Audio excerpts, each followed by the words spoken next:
हरे कृष्णा। तो मैं श्लोक पढ़ देता हूँ। ये दूसरे स्कंद के 8वें अध्याय का 5वां श्लोक है, श्रीमद् भागवतम 2.8.5। प्रविष्टः कर्णरंध्रेण स्वानां भावसरोरुहं धुनोति शमलं कृष्णः सलीलस्य यथा शरत्। तो प्रविष्टः कर्णरंध्रेण, कानों के छिद्र के माध्यम से प्रवेश करता है। और कहाँ प्रवेश करता है? स्वानाम भाव सरोरुहम। स्वानाम मतलब भक्त, भाव मतलब जो भक्त का भाव भगवान के लिए है, उसको उसकी उपमा दी जा रही है कमल से। तो प्रविष्टः कर्णरंध्रेण, भगवान कानों के छिद्र के माध्यम से भक्त के भाव रूपी कमल में जाके बैठ जाते हैं। जैसा कि इस फोटो में बड़ा सुंदर दिखाया गया, कृष्ण बैठे हुए कमल में। और कैसे बैठ जाते हैं? क्योंकि भगवान और भगवान का नाम अभिन्न है, तो शब्द ध्वनि के माध्यम से भगवान भक्त के हृदय में जाके बैठ जाते हैं। जो भक्त का भाव होता है भगवान के लिए, भाव मतलब दास्य रस, साख्य रस, वात्सल्य रस, वो सब आप लोगों को पता ही होगा, मैं जूम कर रहा हूँ, ठीक है। और वहां बैठ के करते क्या हैं? धुनोति शमलम कृष्ण, धोते हैं, साफ करते हैं। किसको साफ करते हैं? शमलम, जो मल है, काम क्रोध लोभ मोह मद मात्सर्य, जो 6 अनर्थ हैं, उसको साफ करते हैं। कृष्ण साफ करते हैं। बात समझ में आ रही है? और इसका उदाहरण दिया जा रहा है, सलीलस्य यथा शरत। जैसे शरद ऋतु में जल के आगार जो होते हैं, जैसे नदियां होती हैं, वो बिल्कुल साफ हो जाती हैं। इसका आशा समझिए क्या है। यहाँ पे ये कहा जा रहा है कि जैसे एक तालाब है और तालाब में मिट्टी नीचे जम गई है, तो अगर थोड़ी भी उथल पुथल होगी तो मिट्टी ऊपर आ जाएगी। या कहीं भी आप गिलास में पानी ले लीजिए, मिट्टी डाल दीजिए, थोड़ी सी नीचे बैठ जाएगी। जहां भी इधर उधर कुछ भी अगर डिस्टर्बेंस हुआ तो मिट्टी ऊपर आ जाएगी। लेकिन जब भगवान आपके हृदय में बैठ के सफाई करेंगे तो दोबारा कभी गंदगी आने का चांस नहीं। बस समझ में आ रही है? शरद ऋतु में जैसे शरद ऋतु में जल के आगार पूरी तरीके से स्वच्छ हो जाते हैं, पूरी तरीके से साफ हो जाते हैं, उसमें कोई गंदगी नहीं रहती है। तो वैसे ही अगर हम कोई और प्रोसेस पकड़ेंगे, जैसे योग वगैरह पकड़ेंगे, तो हो सकता है कुछ हद तक आपके अनर्थ दब जाएं, लेकिन जैसे ही कुछ उथल पुथल होगी तो अनर्थ वापस आ जाएगा।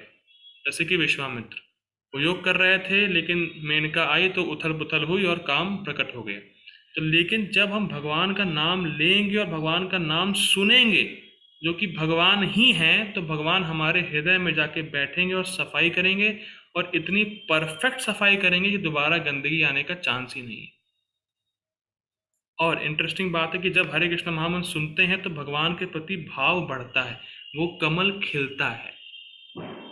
हो सकता है अभी हमारा कमल नहीं खिला हो, जो भाव है, लेकिन जैसे जैसे हरे कृष्ण महामंत्र सुनेंगे, सफाई होगी, तो भगवान के प्रति हमारा भाव और प्रेम बढ़ेगा। उसका सिम्टम क्या है? जैसे जैसे हरे कृष्णा महामंत्र से प्रेम बढ़ेगा, हमें हरे कृष्णा करने का और इच्छा होगी, भगवान की कथा में रुचि होगी, भगवान के बारे में सुनने का मन करेगा। ये लक्षण है कि जब हम ध्यान पूर्वक हरे कृष्णा महामंत्र सुनेंगे, हमारी सफाई हो रही होगी, तो हमें भगवान की भक्ति करने का और मन करेगा, या और इच्छा आएगी हृदय में, और हमारा स्वरूप जो है, जो हमारा भगवान कृष्ण से संबंध है, वो प्रकट होगा। तो इसीलिए सुनना बहुत जरूरी है। प्रोसेस स्टार्ट कहाँ से हुआ? सुनने से। सब सुनेंगे, कृष्ण हृदय में जाके बैठ जाएंगे, और बस बैठे नहीं, सफाई करना शुरू करेंगे, और इतनी परफेक्ट सफाई होगी कि दोबारा कभी गंदगी आने का चांस ही नहीं है। लेकिन अगर आप कोई और प्रोसेस पकड़ेंगे तो उसमें गंदगी दब जाएगी। जैसे मिट्टी नीचे जम गई, लेकिन थोड़ी उथल पुथल हुई तो वापस आ जाएगी। लेकिन जब कृष्ण सफाई करेंगे, कृष्ण पूर्ण है और पूर्ण सफाई कर देंगे, हमारा हृदय पूरी तरीके से क्लीन हो जाएगा, और तब हम अपना संबंध भगवान से समझ सकेंगे। तो इसीलिए प्रविष्टा कर्ण रंध्रेणा, कानों से जाना चाहिए हरे कृष्ण महामंत्र। ये जो दवाई हरे कृष्ण महामंत्र की है, ये कान में डालने वाली दवाई है।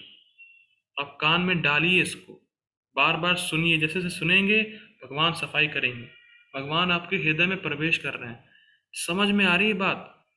आप भगवान को इनवाइट कर रहे हैं कि मेरे हृदय में जाके बैठिए हरे कृष्णा महामंत्र के द्वारा। एक एक नाम से भगवान आपके हृदय में जा रहे हैं। ठीक। तो आई होप आपको समझ में आया होगा कि कितना महत्वपूर्ण है। जब तो करना ही है, लेकिन उसको सुनना बहुत जरूरी है, क्योंकि सुनेंगे तब सफाई का प्रोसेस स्टार्ट होगा। वैसे भी लाभ है, लेकिन जब सुनेंगे तो अत्यधिक लाभ हो जाएगा। कृष्ण सफाई जल्दी कर देंगे और जल्दी हमारा जो भगवान से संबंध है वो जागृत हो जाएगा। ठीक है, तो आई होप हम लोग समझ गए होंगे आप लोग। तो अब मैं रुकता हूँ यहीं पे। तो जप करना जरूरी है, और साथ ही साथ प्रविष्टः कर्ण रंध्रेणा, कानों से उसको सुनना भी जरूरी है, इसीलिए जोर जोर से बोलना जरूरी है, क्योंकि जब जोर जोर से बोलेंगे तभी तो उसको सुनेंगे। ठीक। हरे कृष्णा। श्रील प्रभुपाद की जय।